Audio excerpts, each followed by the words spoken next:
Bismillahirrahmanirrahim. Assalamualaikum warahmatullahi wabarakatuh. Alhamdulillahirabbil alamin wa bihi nasta'in wa ala umuri dunya waddin. Assalatu wassalamu ala asyrafil mursalin sayyidina wa maulana Muhammadin amma ba'd. Saya Amelia Junia dari kelas 6B PBA. Pada kesempatan kali ini saya akan mempresentasikan proposal penelitian tindakan kelas, yang mana saya mengambil judul yaitu penerapan pendekatan cooperative learning untuk meningkatkan hasil belajar siswa terhadap keterampilan berbicara bahasa Arab kelas 9B di MTS Miftahul Huda Kandat Kediri. Baik, langsung saja pada pembahasan yang pertama, yaitu bab 1 yang memuat latar belakang masalah, identifikasi masalah, pembatasan masalah, rumusan masalah, tujuan penelitian, manfaat penelitian, hipotesis tindakan, dan yang terakhir yaitu ruang lingkup penelitian. Oke, next. Yang pertama yaitu latar belakang masalah. Guru pada hakikatnya merupakan tenaga kependidikan yang memikul berat tanggung jawab kemanusiaan, khususnya berkaitan dengan proses pendidikan.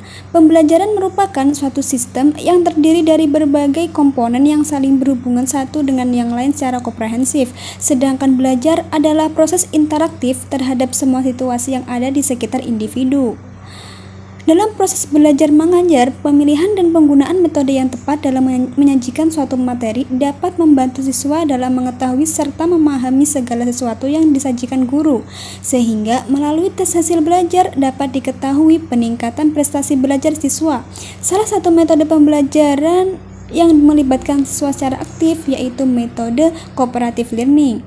Metode cooperative learning ini adalah kegiatan belajar mengajar dalam kelompok kecil. Siswa belajar dan bekerja sama untuk sampai pada pengalaman belajar yang optimal, baik pengalaman individu maupun kelompok. Oke, next. Yang kedua yaitu identifikasi masalah. Dalam proses pembelajaran keterampilan berbicara, siswa kelas 9B MTS Miftahul Huda Kandat Kediri mengalami masalah dalam meningkatkan keterampilan berbicara di dalam kelas. Hal ini menyebabkan hasil keterampilan berbicara siswa rendah. Dalam pembelajaran di kelas, siswa masih kurang percaya diri dalam berbicara menggunakan bahasa Arab. Hal ini dikarenakan guru kurang tepat dalam memilih metode pembelajarannya. Oleh karena itu, diperlukannya metode, strategi, dan model pembelajaran agar tujuan pembelajaran terlaksana dengan baik dan hasil belajar siswa juga maksimal. Nah, salah satu metode yang tepat untuk dilakukan oleh siswa kelas 9B MTS Miftahul Huda adalah cooperative learning. Karena metode ini adalah metode belajar yang dilaksanakan dengan bekerja sama antar siswa, sehingga nantinya siswa tidak semata mencapai kesuksesan secara individual atau saling mengalahkan antar siswa.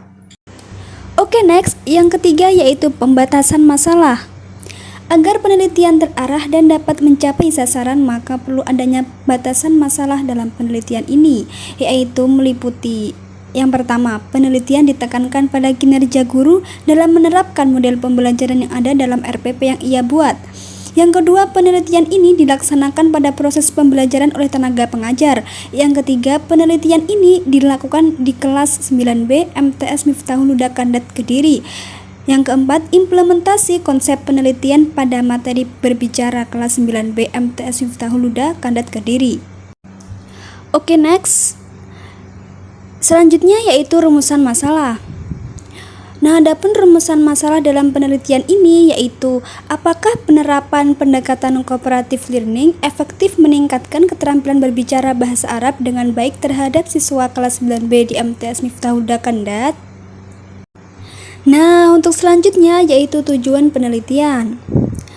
Adapun tujuan penelitian dalam proposal ini yaitu berdasarkan rumusan masalah di atas, tujuan penelitian tindakan kelas ini adalah untuk meningkatkan keterampilan berbicara siswa kelas 9B MTS Miftahul Huda Kandat melalui pendekatan cooperative learning.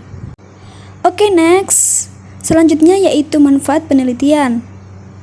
Adapun manfaat penelitian ini ada manfaat secara teoritis dan manfaat secara praktis. Nah, untuk manfaat secara teoritis itu dari hasil penelitian ini diharapkan dapat memberikan manfaat sebagai berikut. Yang pertama, hasil penelitian ini diharapkan dapat memberikan pengetahuan tentang peningkatan keterampilan berbicara siswa melalui pembelajaran bahasa Arab melalui pendekatan cooperative learning. Kemudian yang kedua, yaitu hasil penelitian ini diharapkan dapat menjadi bahan perbandingan bagi peneliti terdahulu yang terkait dengan penelitian ini. Selanjutnya yaitu manfaat secara praktis. Bagi siswa, manfaat ini yaitu untuk meningkatkan keterampilan berbicara siswa dalam pembelajaran bahasa Arab sehingga pemahaman siswa mengenai konsep bahasa Arab yang dipelajari menjadi lebih baik dan dapat menyampaikan gagasannya dengan terampil. Untuk bagi guru yaitu sebagai pedoman dalam menerapkan pendekatan pembelajaran bahasa Arab khususnya dengan menggunakan pendekatan cooperative learning. Nah, adapun bagi sekolah itu penelitian ini merupakan sumbangan yang bermanfaat dalam rangka perbaikan dalam pembelajaran bahasa Arab. Oke, next yaitu hipotesis tindakan. Hipotesis dapat diartikan sebagai suatu jawaban yang bersifat sementara terhadap permasalahan penelitian. Berdasarkan konsep teori di atas, maka peneliti memiliki hipotesa bahwa pendekatan cooperative learning efektif dalam meningkatkan keterampilan berbicara bahasa Arab siswa kelas 9B MTS Miftahul Huda Kandat Kediri. Oke, next kita ke ruang lingkup penelitian. Nah, ruang lingkup penelitian ini yang pertama, permasalahan pada penelitian ini adalah masalah meningkatkan keterampilan berbicara bahasa Arab. Kemudian yang kedua, penelitian tindakan kelas ini dikenakan pada siswa kelas 9B MTS Miftahul Huda Kandat. Kemudian yang ketiga yaitu penelitian tindakan kelas ini dilaksanakan di MTS Miftahul Huda Kandat.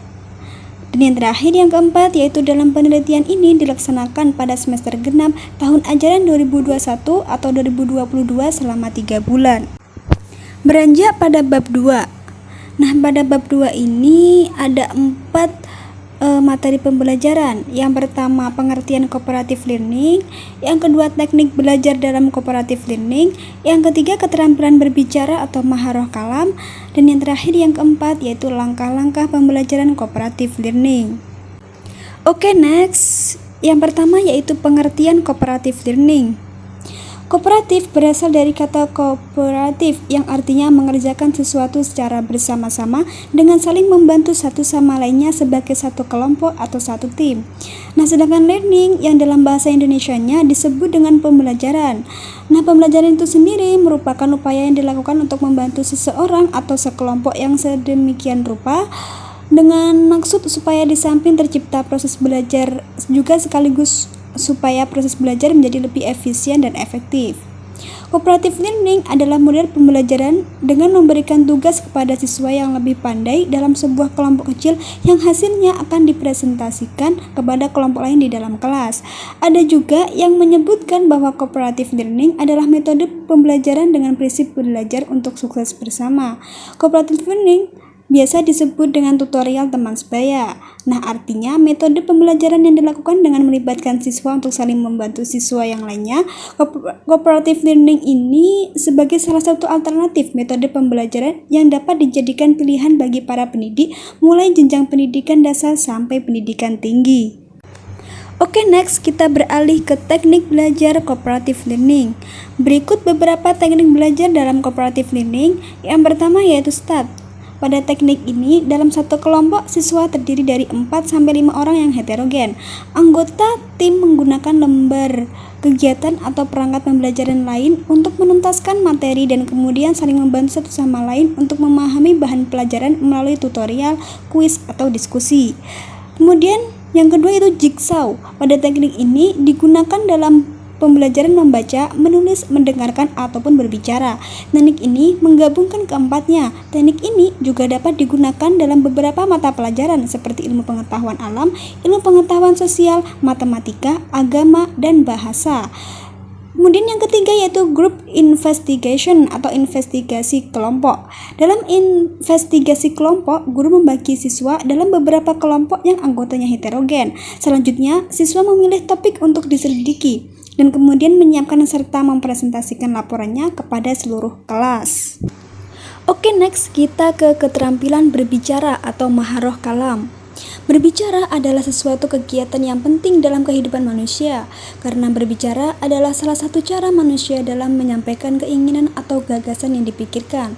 Keterampilan berbicara adalah keterampilan memproduksi arus sistem bunyi artikulasi yang digunakan untuk mengapresiasi, menyampaikan gagasan, kehendak, perasaan, atau keinginan sesuai dengan konteks yang sedang dihadapi pembaca. Namun, untuk menilai keterampilan berbicara pada siswa adalah hal yang sulit dibandingkan dengan kemampuan berbahasa lainnya. Next. Nah, kita ke langkah-langkah pembelajaran cooperative learning. Fase 1, menyampaikan tujuan dan memotivasi siswa. Adapun kegiatan guru itu, guru menyampaikan semua tujuan pembelajaran yang ingin dicapai pada pembelajaran tersebut dan memotivasi siswa belajar. Kemudian fase yang kedua yaitu menyajikan informasi. Kegiatan seorang guru yaitu menyajikan informasi kepada siswa baik dengan peragaan, demonstrasi, atau teks. Kemudian fase yang ketiga yaitu mengorganisasikan siswa ke dalam kelompok-kelompok belajar. Adapun kegiatan guru yaitu menjelaskan kepada siswa bagaimana caranya membentuk kelompok belajar dan membantu setiap kelompok agar melakukan perubahan yang efisien. Kemudian fase yang keempat atau yang terakhir yaitu membantu kerja kelompok. Nah, pada kegiatan guru ini, guru membimbing ke kelompok-kelompok belajar pada saat mereka mengerjakan tugas. Oke, next kita beralih ke bab 3. Nah, pada bab 3 ini ada jenis penelitian, subjek penelitian, pengumpulan data, dan desain penelitian. Berikut pembahasannya. Jenis penelitian. Jenis penelitian ini adalah penelitian tindakan kelas atau PTK yang bersifat reflektif, partisipatif, kolaborasi, dan spiral, dan memiliki tujuan untuk melakukan perbaikan terhadap sistem, cara kerja, proses, isi, dan kompetensi atau situasi pembelajaran. PTK yaitu suatu kegiatan menguji cobakan ide ke dalam praktek nyata dalam harapan kegiatan tersebut dapat memperbaiki dan meningkatkan proses belajar mengajar. Next, subjek penelitian. Subjek penelitian ini meliputi lokasi, waktu, dan sasaran. Lokasinya di MTS Miftahul Huda Kandat Kediri. Untuk waktunya dilaksanakan pada semester genap tahun ajaran 2021 atau 2022 selama 3 bulan. Untuk sasarannya itu kelas 9B MTS Miftahul Huda Kandat Kediri. Oke, next kita ke pengumpulan data. Pada tahap ini ada observasi, jurnal siswa, wawancara, dan tes kemampuan. Pada tahap observasi itu tujuannya yaitu untuk memperoleh data kemampuan berbicara siswa. Pada jurnal siswa itu, jurnal ini diberikan untuk mengetahui apa yang diperoleh siswa setelah pembelajaran yang diterapkan di kelas. Kemudian wawancara, tujuannya untuk melengkapi data observasi. Dan yang terakhir yaitu tes kemampuan. Tes ini dilaksanakan pada setiap akhir siklus. Hal ini dimaksudkan untuk mengukur hasil yang diperoleh siswa setelah mendapatkan tindakan. Next, terakhir yaitu desain penelitian. Pada desain penelitian ini ada identifikasi masalah, penyelidikan, rencana umum, implementasi langkah tindakan pertama, monitoring implementasi, penyelidikan, dan merevisi ide umum. Baik, itu saja pemaparan proposal penelitian tindakan kelas oleh saya sendiri. Kurang lebihnya saya mohon maaf yang sebesar-besarnya. Akhirul kalam, wassalamualaikum warahmatullahi wabarakatuh.